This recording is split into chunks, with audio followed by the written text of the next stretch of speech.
प्रिय मित्रों नमस्कार। आइए देखते हैं कि प्राचीन जो सामुद्रिक रहस्य की किताबें हैं वो धन के बारे में क्या विचार करती हैं। तो आइए हम लोग सुनते हैं। धन संख्या गानम यानी धन कितना मिलेगा उसका ज्ञान देखते हैं।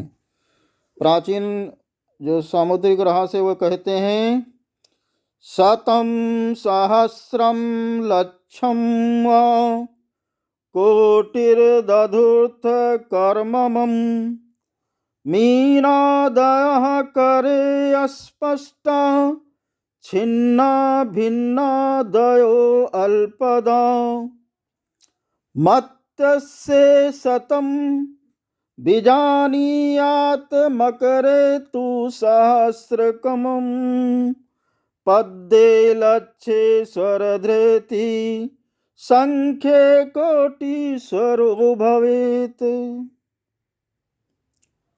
प्रिय मित्रों श्लोक का भावार्थ समझिए। श्लोक कहता है अगर मीन रेखा, मीन सब लोग जानते हो मछली की रेखा अगर अस्पष्ट हो तो व्यक्ति अपने जीवन में कम से कम 100,000 जरूर कमाता है।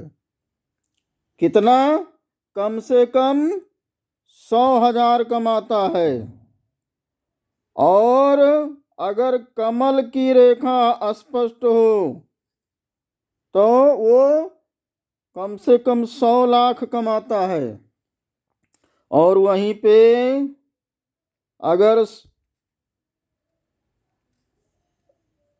शंख रेखा भी स्पष्ट हो यानी शंख का चित्र स्पष्ट दिखाई देता हो तो ऐसा व्यक्ति जो होता है कोटीश्वर होता है। करोड़ों जो हजार होते हैं यानी अरबों आप मान लो आज के टाइम में वो कमाता है यानी वो धन उसको प्राप्त होता है।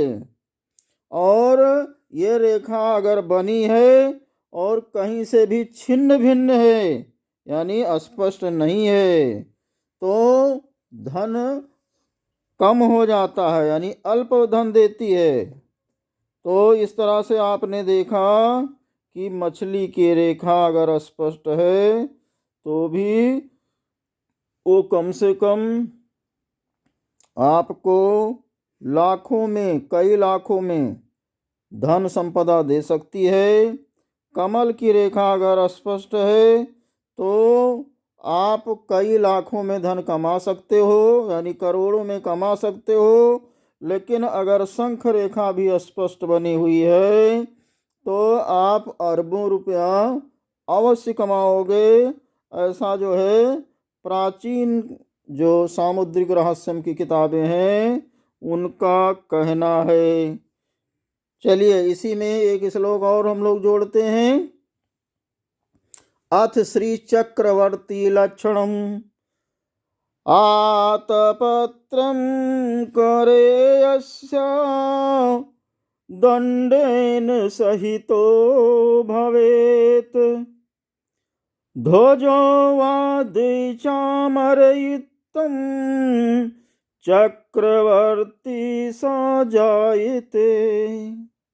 प्रिय मित्रों जिसके हाथ में दंड के सहित छत्र हो, छतुरी का निशान हो, उसमें दंडी भी लगी हो पकड़ने वाली अर्थात ध्वजा का निशान हो, कहने मतलब कोई एक रेखा है उसमें ध्वजा टाइप का बना हुआ हो या चामर रेखा बनी हुई हो तो ऐसा मनुष्य जो है चक्रवर्ती होता है, सम्राट होता है, राजा होता है, महाराजा होता है।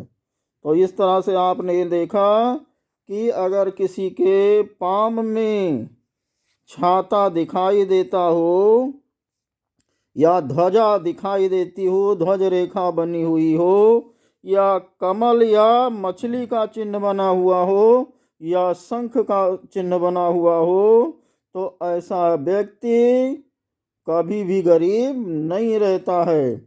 ऐसा व्यक्ति धनपति जरूर होता है, करोड़पति अरबपति जरूर होता है। चलिए आप लोग भी देखिए, आपके हस्तरेखा में कमल, शंख, ध्वजा, छाता या कच्छप आदि का चिन्ह तो नहीं बना है। अगर बना है तो आपकी जिंदगी में माता लक्ष्मी, श्री हरि नारायण की कृपा अवश्य होगी। आप एक दिन धनी जरूर होंगे। सभी को जय सिया राम, जय अयोध्या धाम की, जय बाबा भोलेनाथ की, जय हो हनुमान जी महाराज की, जय हो राधा रानी की।